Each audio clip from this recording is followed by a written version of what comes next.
نحمده ونصلي على رسوله الكريم أما بعد فأعوذ بالله من الشيطان الرجيم بسم الله الرحمن الرحيم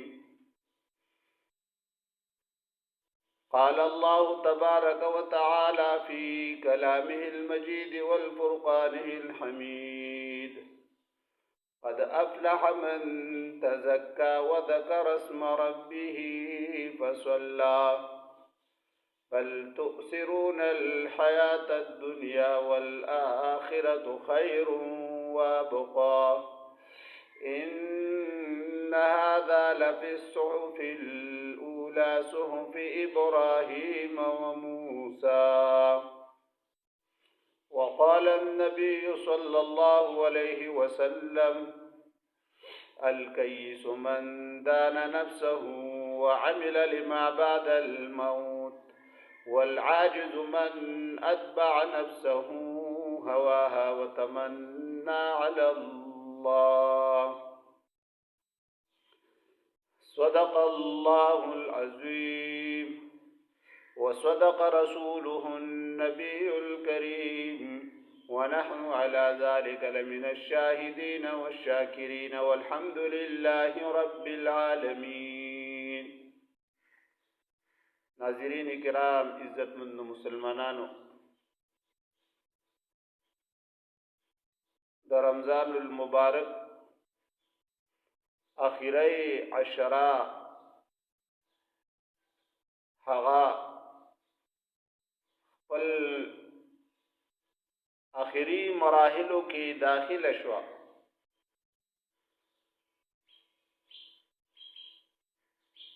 چا چې په دې کې اعمال وکړل، نیک اعمال وکړو، تراویح وکړلې، تلاوت وکړو، قرآن ختمونه وکړل،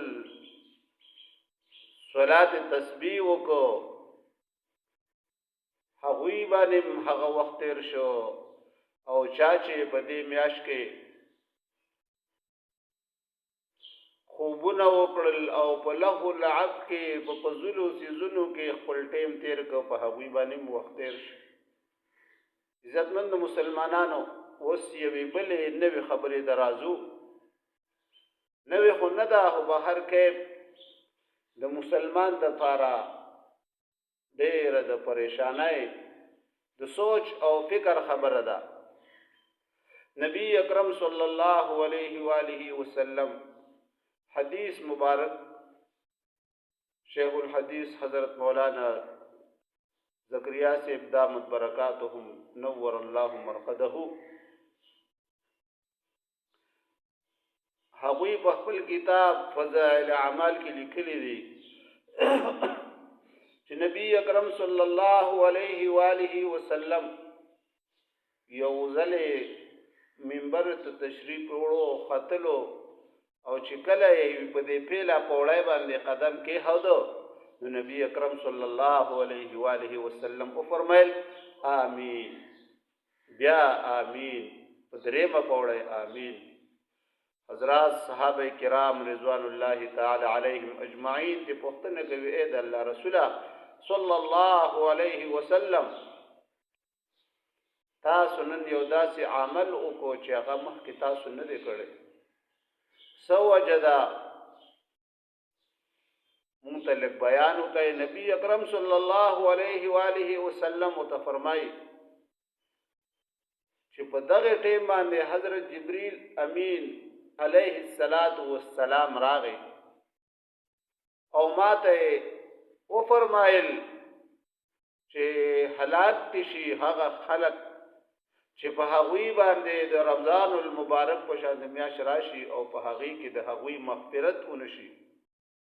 نو دا د سوچ او د فکر خبره ده چې آیا مونږه خو داسې اعمال کړي دي چې زمونږه مغفرت به شوي، ګناهونه به زمونږه معاف شوي؟ او که شوي نو خو ټیک ده، خوشحالی خبره ده. او که نه شوي نو بیا مونږ هم د حضرت جبریل علیه السلام د دې خیرې مستحق ګرځېدلی شو. العیاذ بالله، الله دې موږ وساتي. ورنه موږ به څه کوو چې زمونږ نه قبول شوي؟ استغفار مغفرت زمونږ نه شوي. عزتمند مسلمانان علماء کرام فرمایي داسې حالات کې بیا مسلمان لا توبه تائب یعنی توبه او استغفار کول پکار دی. الله تعالی طرف ته توجه پکار دی چې الله څنګه چې د روژې د ادا کولو حق وو ما نه ادا نه کړی شو، ځکه انسان عجز یم، خواهش تیرا سره، نفس شیطان تیرا سره، دنیا محبت تیرا سره، ما ته معافي وکړه. دغه یو صورت کې دلی شي عزتمندو. او کله مونږ توبه نو باسو او اعمالم دومره نو کو چې زمونږ په رمضان المبارک کې زمونږ دعا او زمونږ استغفار وشي، زمونږ بخنه وشي، نو هسې نه چې مونږ د نبی اکرم صلی الله علیه و آله وسلم په امین او د جبرئیل امین علیه السلام دغه بدعا د اخري مونږ چرته مستحق وشو. په یو توبه سره د انسان دنیا بدلیږي. التائب من الذنب كمن لا ذنب له. فضائل اعمال کې شیخ صاحب رحمه الله تعالی مالک ابن دینار رحمت الله علیه د هغه واقعا ذکر کړی دا چې دا ډېر یو لوی بزرګ د زمانه تیر شوی.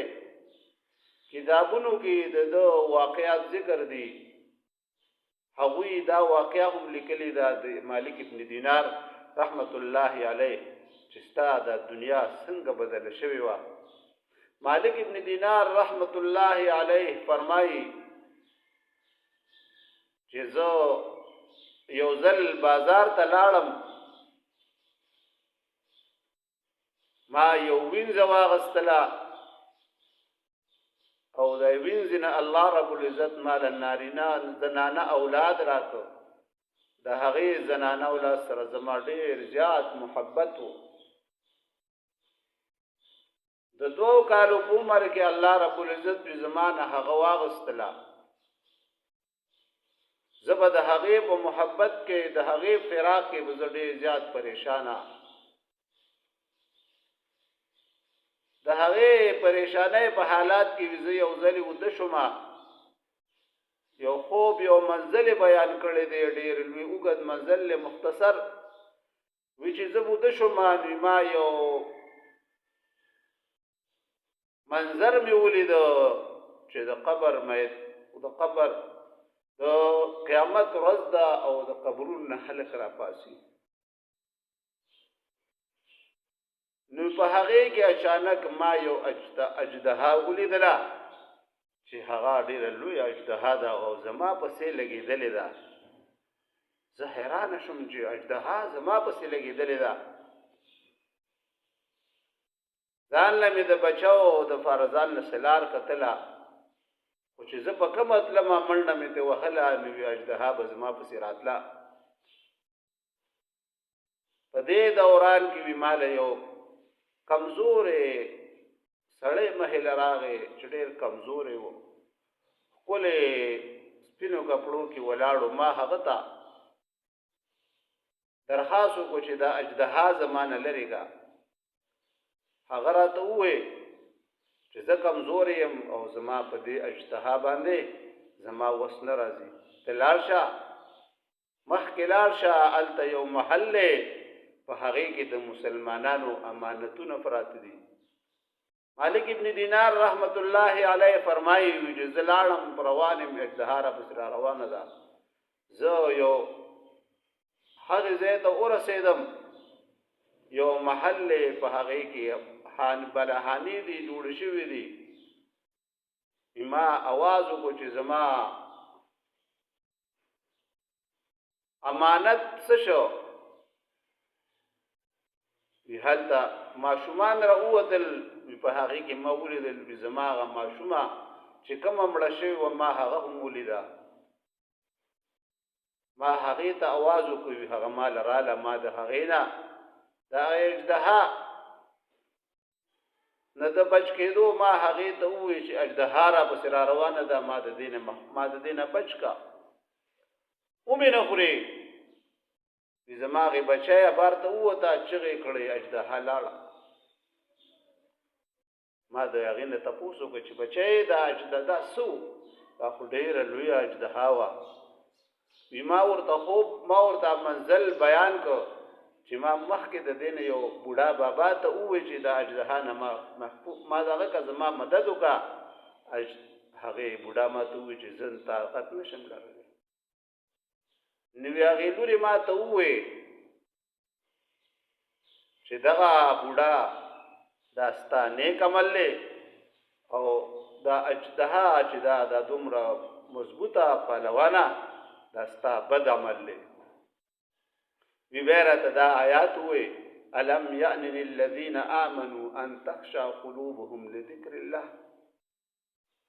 اوسه پورې وی د مسلمانانو زړونه د الله رب العزت نه یریدل، یعنی د دوی په زړونو کې یره پیدا نه شوه. نو هغې ما ته ووایي چې بابا جانه توبه وباسه، نور ګناهونه مه کوه. دا اژدها دا ستا بد عمل دی، دومره دی عملونه بد سیوا دي چې اژدها دومره مضبوطه شوې ده.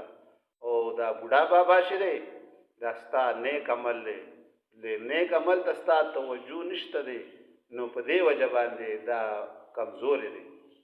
نو چې زه راپاڅېدم د شعبان 15 شعبان ما توبه وباسله د الله رب العزت د هغې توبې نه بس وي زما دنیا بدله کړه.